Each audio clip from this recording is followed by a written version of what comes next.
ধ্বনি পরিবর্তনের ধারা।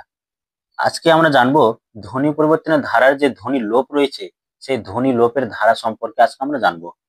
ধ্বনির পরিবর্তনের ধারা আমরা কয়টি জেনেছিলাম? ধ্বনি পরিবর্তনের ধারা 4টি জেনেছিলাম। ধ্বনির আগম, ধ্বনির লোপ, ধ্বনি রূপান্তর, ধ্বনি স্থানান্তর। তার মধ্যে যে ধ্বনির আগম রয়েছে সেই ধ্বনির আগমের আলোচনা করা হয়েছে। যদি আলোচনা না দেখে থাকো তাহলে অবশ্যই সেই আলোচনাটা তোমরা দেখে নেবে। আজকে আমরা জানবো ধ্বনির লোপ। তাহলে দেখে নাও ধ্বনি লোপ কাকে বলে। শব্দ উচ্চারণের সময় শ্বাসাঘাত, শব্দ উচ্চারণ করার সময় কি শ্বাসাঘাত, উচ্চারণের দ্রুততা, অসাবধানতা, আরামপ্রিয়তা ইত্যাদি বিভিন্ন কারণে শব্দের মধ্যস্থ অর্থাৎ শব্দের মধ্যে অবস্থিত কোনো কোনো ধ্বনি লোপ পায় বা লুপ্ত হয়ে যায়। একে কি বলা হয়? ধ্বনি লোপ বা ধ্বনি লোপ বলা হয়।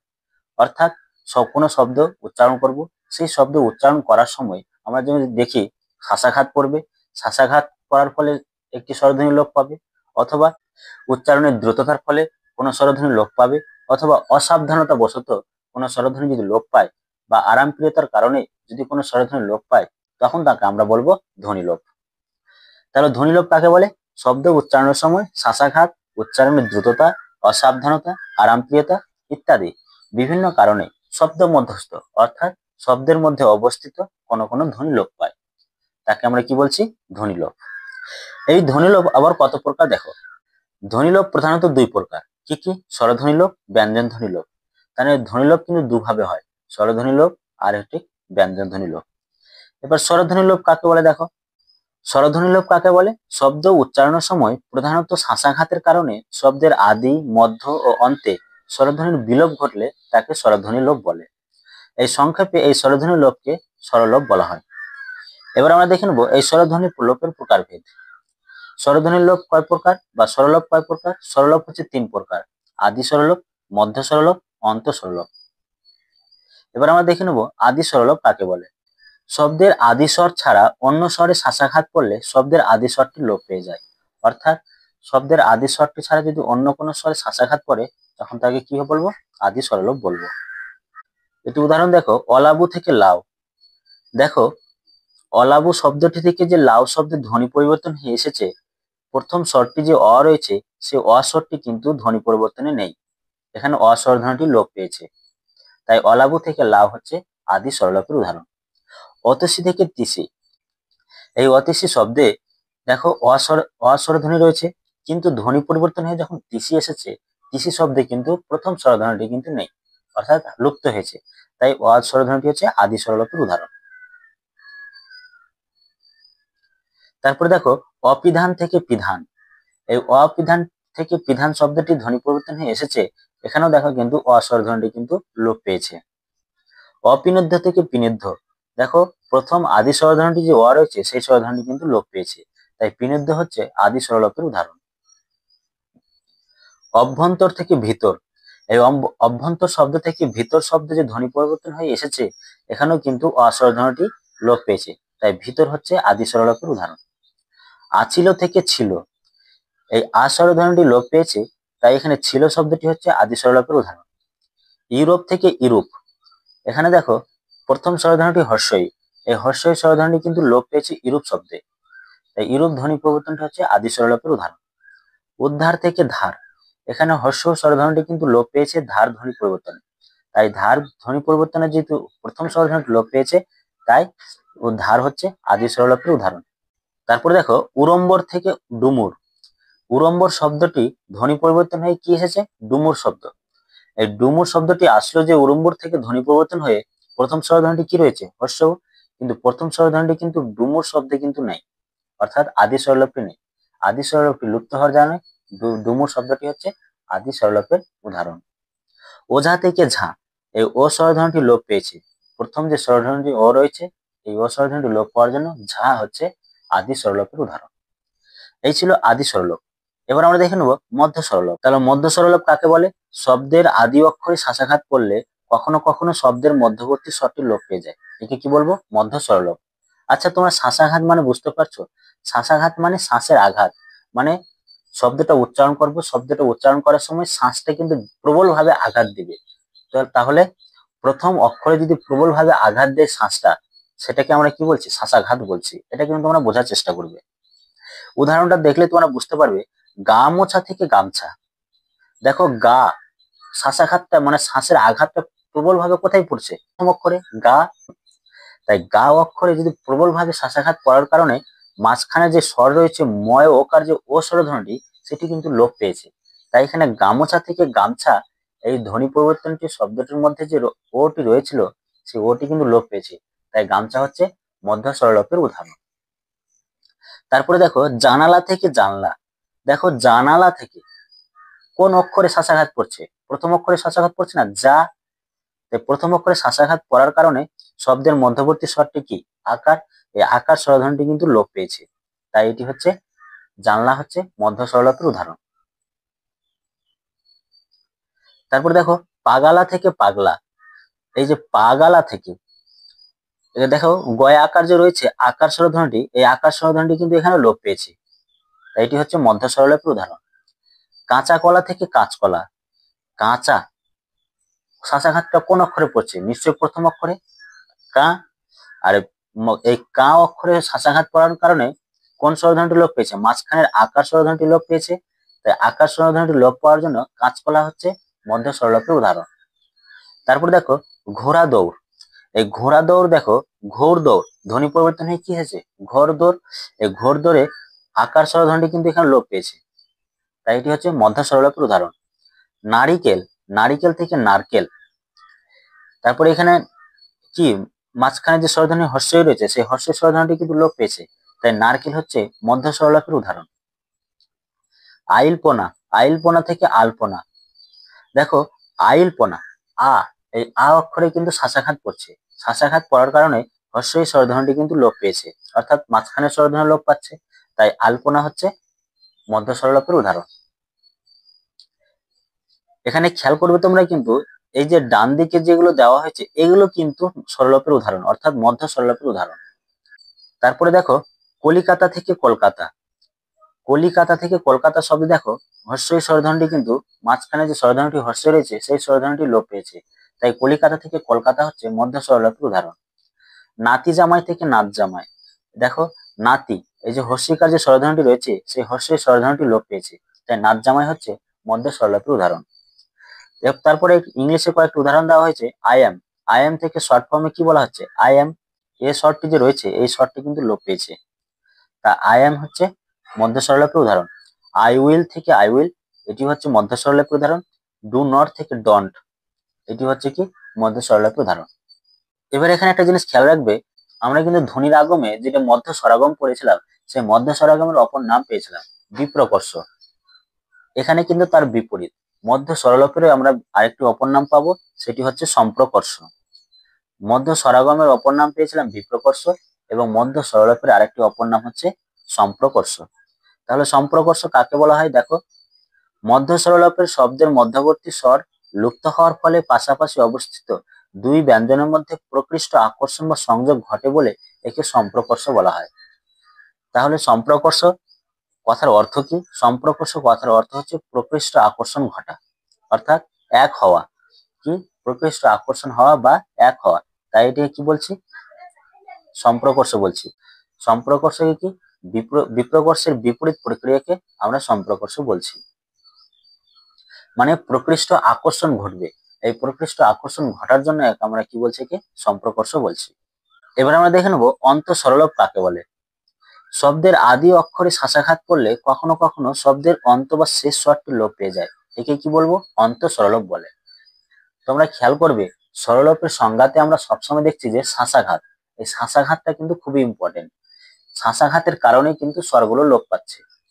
যদি শব্দের আদি অক্ষরে শ্বাসাঘাত পড়ে আর শ্বাসাঘাত পড়ার ফলে শব্দের শেষের স্বরধ্বনিটি যদি লোপ পায় তখন তাকে আমরা কি বলছি? অন্ত স্বরলোপ। উদাহরণ দেখো রাশি থেকে রাস। এই রাশি শব্দের ধ্বনি পরিবর্তন হয়ে কি হয়েছে? রাস। এখানে খেয়াল করো শেষে যে হর্ষের স্বরধ্বনিটি রয়েছে সেই হর্ষের স্বরধ্বনিটি কিন্তু লোপ পেয়েছে। তাই রাস হচ্ছে অন্ত স্বরলোপের উদাহরণ। তারপর দেখো রাতি থেকে রাত। এই যে হর্ষের শেষে যে স্বরধ্বনিটি হর্ষে রয়েছে সেই হর্ষের স্বরধ্বনিটি কিন্তু লোপ পেয়েছে। তাই রাত শব্দটি হচ্ছে অন্ত স্বরলোপের উদাহরণ। ফাঁসি থেকে ফাঁস। দেখো শেষে যে হর্ষের স্বরধ্বনিটি রয়েছে সেই হর্ষের স্বরধ্বনিটি কিন্তু লোপ পেয়েছে। তাই ফাঁস হচ্ছে অন্ত স্বরলোপের উদাহরণ। তোমরা বুঝতে পারছো তো হ্রস্ব স্বরধ্বনি কিভাবে শেষ হয়েছে? প্রথম রাশি শব্দটি দেখো, শেষে কিন্তু বর্ণ বিশ্লেষণ করার পরে আমরা হ্রস্বটি শেষে পেয়েছি। ঠিক সেরকম প্রত্যেকটাতে কিন্তু স্বরধ্বনিটি কিন্তু শেষে রয়েছে, তাই শেষের স্বরধ্বনিটি লোপ পাওয়ার কারণে কিন্তু এগুলো হচ্ছে অন্ত্যস্বরলোপের উদাহরণ। আরো কয়েকটি উদাহরণ আছে দেখো, আজি থেকে আজ, শেষে কিন্তু হ্রস্বের স্বরধ্বনিটি লোপ পেয়েছে আজ, তাই আজ হচ্ছে অন্ত্যস্বরলোপের উদাহরণ। কালি থেকে কাল, এখানেও হ্রস্বের স্বরধ্বনিটি লোপ পাওয়ার কারণে কাল হচ্ছে অন্ত্যস্বরলোপের উদাহরণ। জোনাকি থেকে জোনাক, আগি থেকে আগ, বন্যা থেকে বান, সজ্জা থেকে সাজ, লজ্জা থেকে লাজ, এগুলো সমস্ত কিছু উদাহরণই হচ্ছে কিন্তু অন্ত্যস্বরলোপের উদাহরণ। কাল, জোনাক, আগ, বান, সাজ, লাজ, এগুলো হচ্ছে অন্ত্যস্বরলোপের উদাহরণ। ছিল ধ্বনিলোপের মধ্যে যে স্বরধ্বনি লোপ, সেই স্বরধ্বনি লোপ সম্পর্কে। কি স্বরধ্বনি লোপ বোঝা গেছে? যদি বোঝা যায় তাহলে অবশ্যই কমেন্ট বক্সে কমেন্ট করে জানাও, আর চ্যানেলকে লাইক, কমেন্ট, শেয়ার এবং সাবস্ক্রাইব করে পাশে থাকবে। এবার আমরা দেখে নেবো ব্যঞ্জন ধ্বনি লোপ। তাহলে ব্যঞ্জন ধ্বনি লোপ কাকে বলে?